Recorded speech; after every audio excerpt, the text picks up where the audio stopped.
Jackson Lanam on tight end for Texas State and doing well. Coach Hamilton has been doing this really well, and so is Coach Turner. He's been helping us a lot, and staff's doing a great job as well. But yeah, the tight end room's doing pretty good so far. So, what questions y'all got? Cool. You guys have increased your profile as we've been hearing all the questions from everyone else. Everyone's getting bigger in that tight end room. How do you feel different when you make a block? Do you feel like you feel that extra weight? It's definitely helping all of us too. I could see everyone blocking that has gotten 250. I'd see a big difference. I feel a big difference too on the field. Although my joints hurt a lot, but other than that, we're all moving around pretty well. Doesn't seem like we lost any speed, but we're holding up pretty good. Jackson, it seems like you were kind of hitting your stride during the season before you had that injury. How has your recovery been going so far? It's going good. Still a little aches, but I mean that's gonna be there for quite a while. A little knee injury it's not gonna clear up right away, but some aches and pains here and there. But other than that, I'm rolling, doing pretty good. You know, we were talking with Seth earlier, and last year with all the injuries, it was kind of you two, and then Lynch was out there too a little bit. Is it nicer to have a full room now in spring? Yeah. So much nicer. Yes, practices are not as stressful because you're getting so many reps in practice and so many reps in the game. But it's so nice to have a bigger unit group. You know, we all to better bond, to better learning experience. We have more competition where everyone's getting a lot better than just two people going against each other. You know, so we got a lot more tight ends working with each other. It's a lot better than last year. Do you feel like having to step up so much last year has helped you now, as far as experience? Do what? You think having to step up so much last year has helped you now? Oh yes, that stepping up last because that was my first season, since high school. So I haven't played in a minute. So that gave me a huge eye-opening experience to how to play the collegiate football a lot better. So yeah, that's helped me a lot, especially coming into this spring season. And now we got more competition. So now I'm understanding the game a lot more better, and now we got more competition. So this is last season was helping me a lot. Jackson, what are some of the differences in how they're using the tight ends in spring compared to how they were doing it in the season? A big difference. We're getting a lot more tools. Spav's throwing us out there a lot more. Like you said, out wide and out more receiver position. Yeah, huge difference. I love it though. We're getting more passes. It's nice. A little more break from the blocking. But yeah, big difference than last season. You just mentioned being split out wide. Someone I forgot until just now is Blake Aragon moving to receiver. He was a tight end, now he's up there receiver. Yeah, they moved him back out to receiver. So he right now he's not with us as a tight end.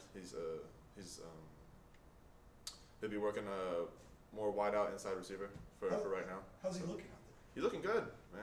He's doing a good job. He's a natural receiver. He's born for that position. He's doing pretty good. You ever seen a 6'5" slot player before? I know I haven't. This spring season, yeah. Yeah, I don't see that a lot. No. With so many injuries happening to y'all, and then you had the COVID situation, how did that bring this whole tight end group closer together? A lot of recovery, a lot of time to talk, a lot of time to be together, a lot of time to study. That gives us a lot of time to bond and be a better unit. So while we are competing, we still have a stronger bond. So we're also correcting each other while we're competing. So it's a very strong bond we have in our tight end unit. But all the throughout the whole recovery process and the COVID breaks, and that helps a lot too, because we're all close even outside of football. So that gives us a lot more time to be good teammates.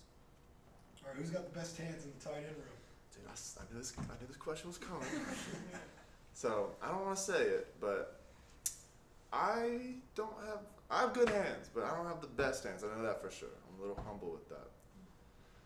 I want to say Tyler just because he surprised me when he came in. He was doing one-handed catches and drills, and I was kind of blown away. But Seth Caillouette kind of has some hands.